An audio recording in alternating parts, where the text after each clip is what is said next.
Hello everyone. So today we'll discuss a couple of methods for deciding optimal number of clusters. This can work in case of k-medoids algorithm, but not only that, it can work even for k-means or hierarchical algorithms. Okay, so the method has nothing to do with the clustering algorithm. Okay, you might remember we discussed this during multivariate class that there are almost like 30 different methods for deciding optimal number of clusters. Many of them are based on within cluster sum of square, between cluster sum of squares, etc. So we are going to study two methods today. Okay, so let me write down the name of the first method. So the first method is known as gap statistics. Okay, so gap statistic. It was proposed by Tipshirani. Now, how do you compute this gap statistic? So, we want to decide optimal number of clusters. So, let k be the number of clusters with which we have done clustering right now. So, k is number of clusters. Then, what we are going to do? We are going to compute total within cluster sum of squares. Okay. Total within cluster sum of squares.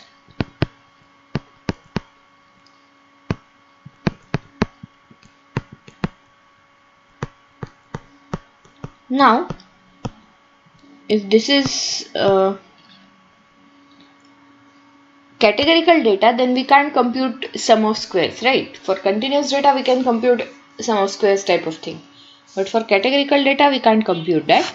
However, for categorical data, what we can do is, just like we did in k-medoids, we can take sum of distances, right? Instead of within cluster sum of squares, we can take sum of distances within that cluster. Okay. But now here we'll have to take sum of all possible pairs.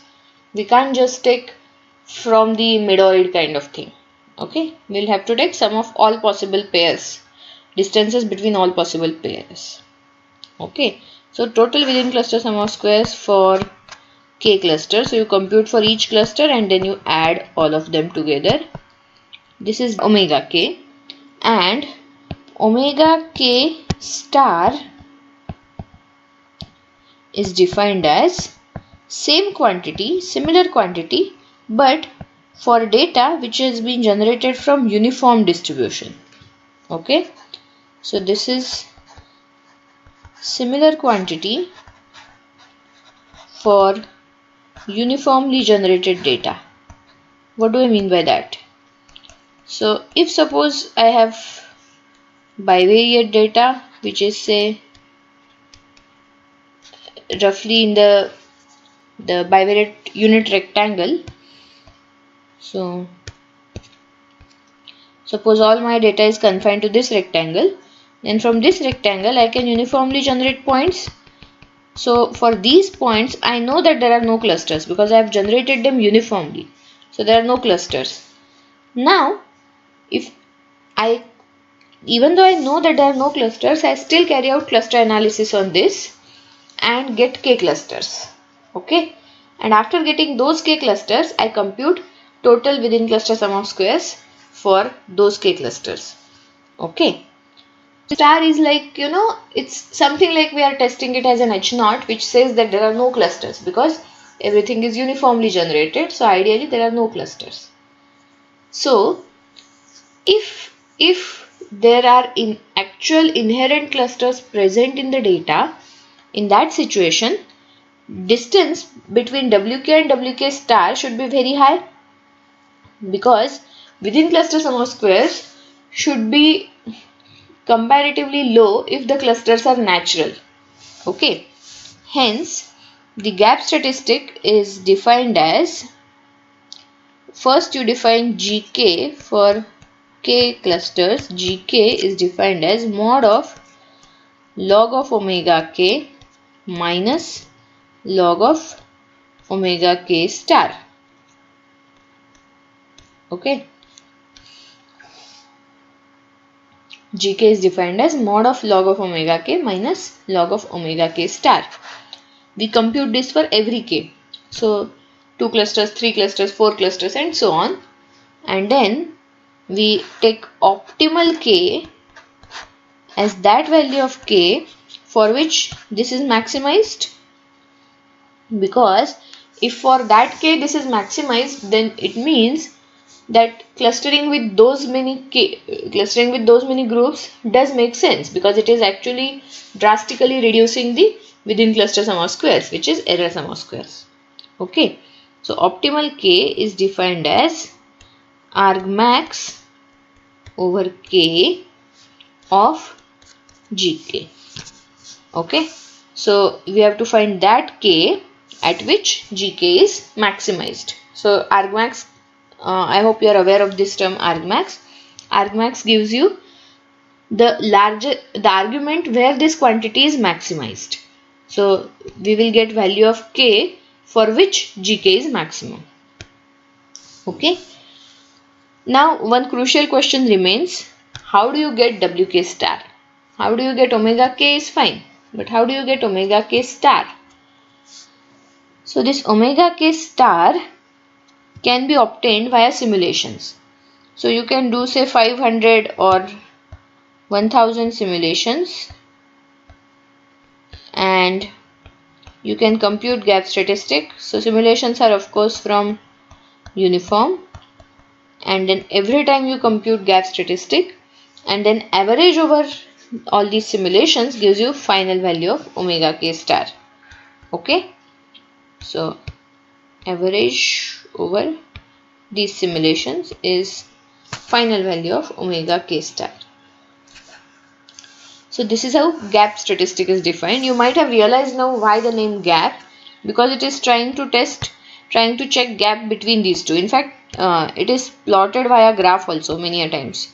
So what we can do is we can have k on x-axis and gk and gk star on y-axis. So if these are different values of k, then for k equal to 1 you have somewhere here k equal to 2, 3, 4, 5, 6 and so on. So these are suppose from actual data. Okay, and then from uniform suppose things are here. So for k equal to 1 suppose it is somewhere near. Then for k equal to 2 suppose it is here. For k equal to 3 suppose it is here, here, here and so on. So if this is from uniform, then we are trying to see where the gap is maximum. So for example here the gap is maximum, so probably 3 is the optimal number of clusters, hence the name gap statistic. Okay, now we will study another method. So this method is known as silhouette statistics.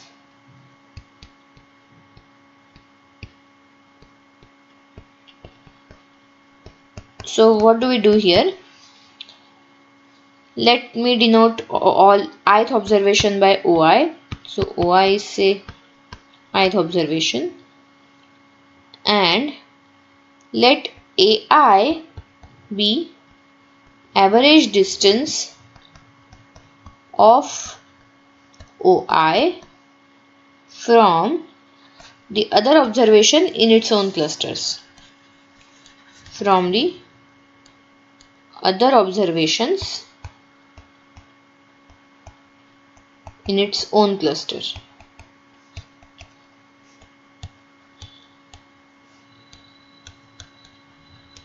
Okay, so AI is the average distance of OI from other observations in its own cluster. You can compute it very easily, right? Then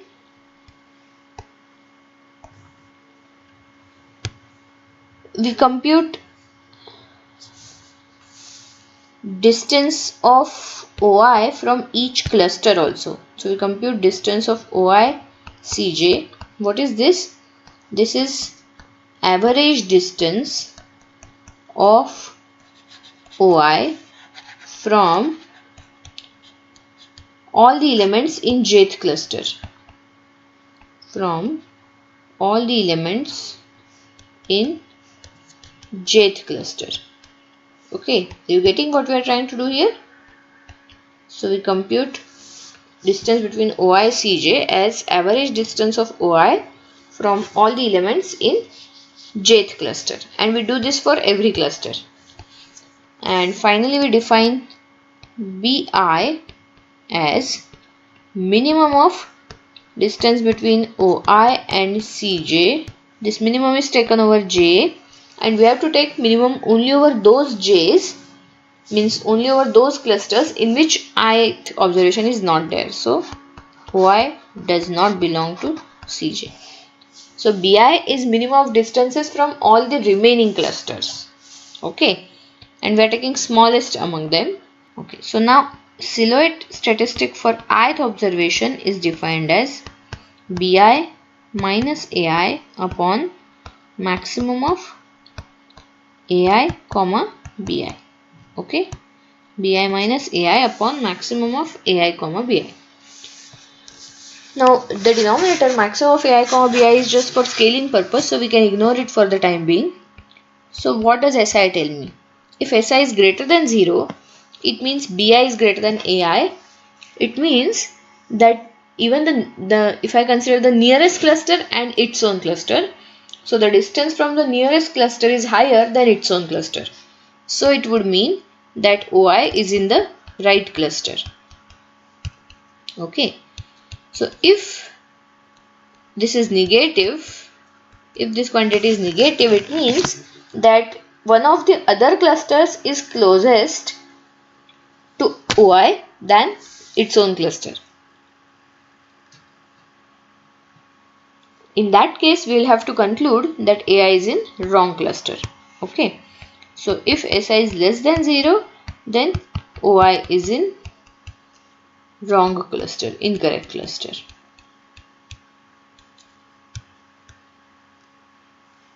Okay. And what happens if it's like, very much inside its own cluster, it's like perfectly sitting inside, then in that case this Ai would be very small, the distance from its own cluster would be almost close to 0. So Bi minus Ai would be roughly equal to Bi, and hence Si would be almost equal to 1, because anyway maximum of Ai Bi is Bi in this particular scenario. So if Bi is much higher than Ai, then Si would be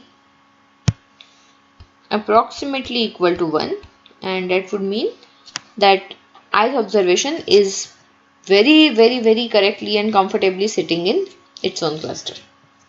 Okay, so this is how silhouette statistic is defined for ith observation. Ideally, we finally define silhouette statistic for each cluster and an entire data also.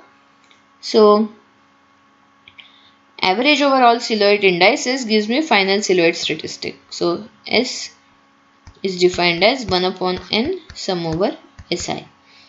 If most of the values are near 1, then average would also be near 1, and we would consider that clustering as good. So we choose that cluster algorithm which gives highest value of this silhouette index. Okay.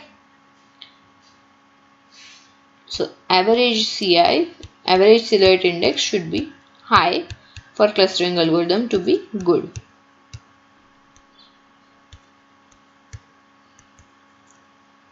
Okay. So let me stop here. Thank you.